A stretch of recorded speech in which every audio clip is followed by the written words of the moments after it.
Number 3 मध्ये जर दिलेल्या वाक्यामध्ये आय एम वापरलेला असेल तर त्याचा क्वेश्चन टॅग हा आरंट आय असा घेतात.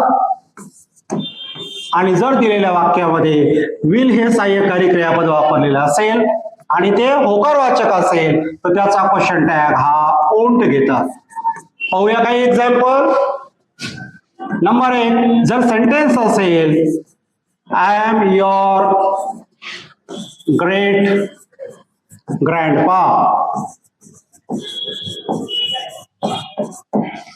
कसा क्वेश्चन टॅग होईल? वाक्य जसं तसं लिहून घ्या. I am your great grandpa. लिहिलं वाक्य, फुल स्टॉपचं काय होणार? कॉमा. आणि इथे दिलेलं आहे एम सहाय्यकारी क्रियापद. तर रूल नंबर 3 काय सांगतोय? जर दिलेल्या वाक्यामध्ये आय एम असेल तर त्याचा क्वेश्चन टॅग काय घ्यायचा?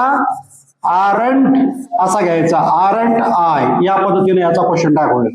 परंतु दिलेलं वाक्य जर असं वेगळ्या पद्धतीने असेल, समजा उदाहरणार्थ I am not giving you a chance असं सेंटेन्स असेल तर याचा क्वेश्चन टॅग कशा पद्धतीने होईल?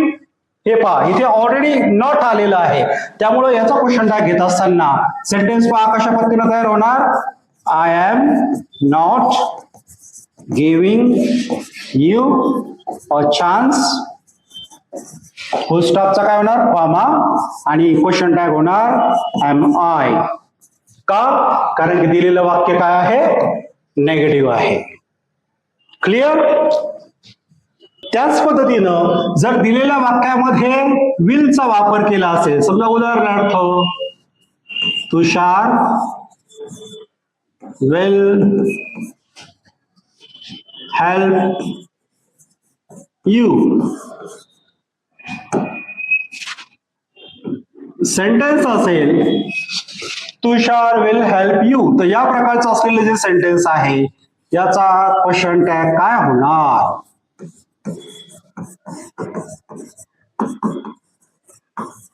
या प्रकारचं सेंटेन्स असेल आणि क्वेश्चन टॅग विचारलेला असेल तर या असलेल्या सेंटेन्सचा क्वेश्चन टॅग या पद्धतीने केला जातो. काय सेंटेन्स आहे? Tushar will help you, full stop, comma. नियम नंबर 3 मध्ये पाहिलेला आहे की जर दिलेलं वाक्य जर दिलेल्या वाक्यामध्ये विल हे सहाय्यकारी क्रियापद वापरलेलं असेल तर त्याचा क्वेश्चन टॅग काय येतो? ओंट येतो. म्हणजे ओंट ही याचा असलेला क्वेश्चन टॅग या पद्धतीने होईल.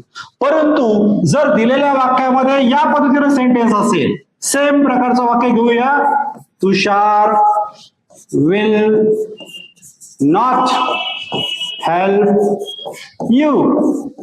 आता मात्र क्वेश्चन टॅग काय होणार आहे? चेंज होणार आहे. कशा पद्धतीनं? फुल स्टॉपचा कॉमा आणि सहाय्यकारी क्रियापद इथे मात्र विल वापरला जाणार आणि क्वेश्चन टॅग या पद्धतीनं तयार होणार, विल ही.